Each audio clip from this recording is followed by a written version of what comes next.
SCP-932, Object Class Euclid. SCP-932 are creatures able to adjust the refractive indices of their bodies in order to appear invisible.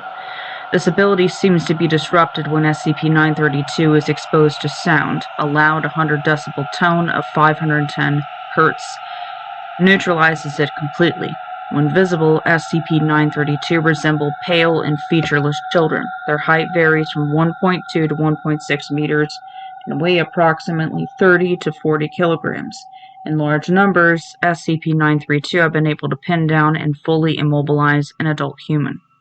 SCP-932 hunts by silently following an individual to his or her dwelling in groups of no more than 8 individuals. If necessary, SCP-932 will lie in wait near or under the victim's bed for several hours until he/she falls asleep and enters a state of rapid eye movement, REM sleep. When the victim enters this state, the pack of SCP-932 will pin the victim down, secreting an unknown pheromone that causes the victim to wake before the REM cycle is complete. In most cases, the victim will be conscious but immobile, leading to a general feeling of panic. Initially, it was thought that SCP-932 feed on hormones produced by the panicking victim, but experiment 932-04 towel test seemed to prove otherwise. SCP-932, for all intents and purposes, feeds on fear. It is unknown how this mechanism works or how it detects REM sleep in its victims. SCP-932 is generally docile and does not actively attack researchers. However, if its feeding schedule is disrupted for more than 21 days, it will seem to be more aggressive and alert to its surroundings, and on occasion has tried to subdue researchers entering its containment chamber despite the researcher being completely awake at the time. Edit. It appears that SCP-932 prefers variation in its diet, as they seem to be more placid at the beginning of the month, when a new D-Class personnel is introduced, than at the end, suggesting 5 D-Class be assigned to our team and taking turns in the feeding session. Researcher Min. Permission under consideration given light of a recent budget scandal. Director Faisal. Permission granted following events of Incident 932-02. Director Faisal. Incident Report 932-02. Date 29th of June, 1998. Location, Site 09, Biological Division, South Wing, number 03-02. 1423. Research Assistant Bayantara prepares to enter containment chamber for weekly vacuuming. He appears to mumble under his breath. Body language shows apprehension. Records show that Bayantara was a new hire and had little experience with SCPs. 1457. 510 Hz tone plays. Bayantara is given the all clear. SCP-932 become visible. 1401-18. Bayantara turns on vacuum cleaner and enters containment chamber. SCP-932-01-06 immediately turn to face him and slowly move towards his direction. He appears startled by this reaction, quickly waving the vacuum cleaner around him in an attempt to keep SCP-932 at bay. 1403-01. SCP-932-03 tackles Bayantara's legs from behind, causing him to collapse. The other SCP-932 individuals leap on him and keep him down on the floor, apparently initiating a feeding event. Bayantara is visibly struggling under the combined weight of SCP-932, accidentally disconnecting the speaker's plug with his kicking feet. SCP-932 are now invisible. 1403-13. Site security alerted and observational cameras are switched to IR mode.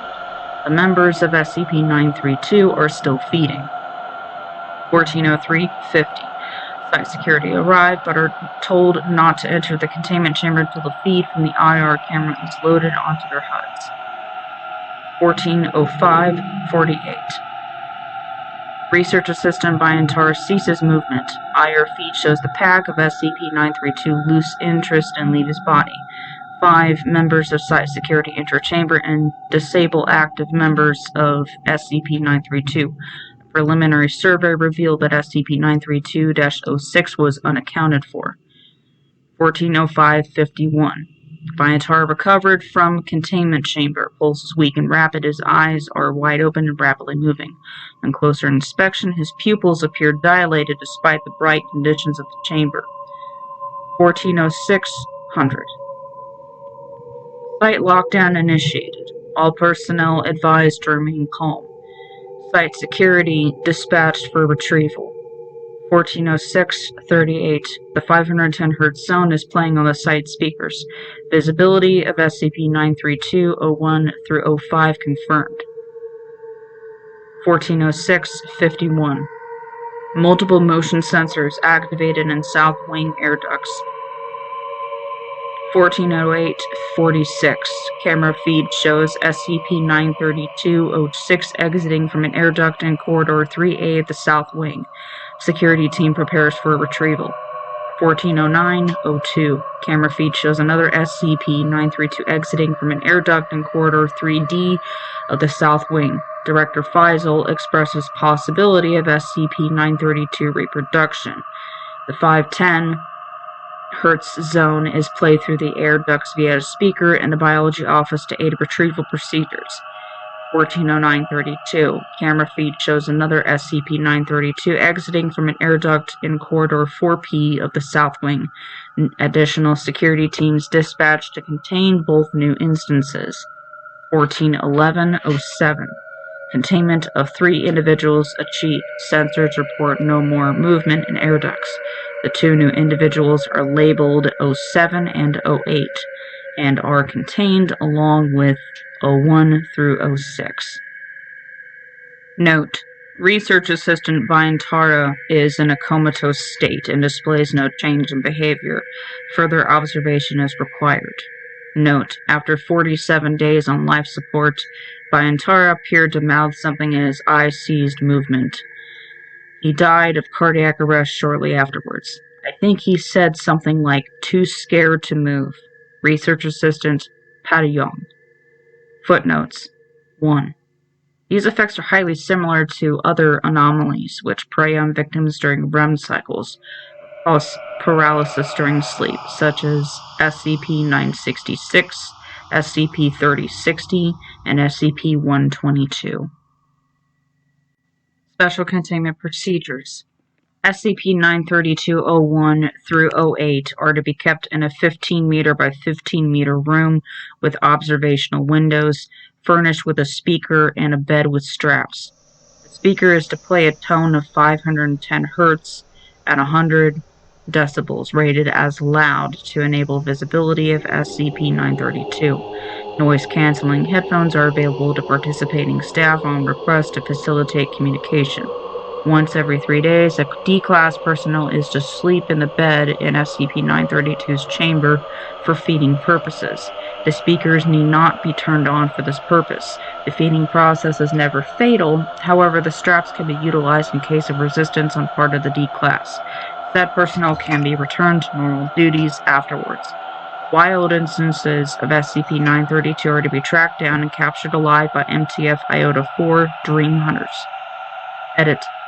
Following Incident 932-002, containment breach protocols have been set. The 510 Hz zone is to be played throughout the site if a breach occurs, and all air vents or possible escape routes are to be sealed. All on-site personnel are advised to keep as calm as possible. The following changes are also to be made to SCP-932's containment. The speaker is to be affixed to the wall and play the aforementioned tone at all times, and that a different D-Class personnel be used for each feeding session.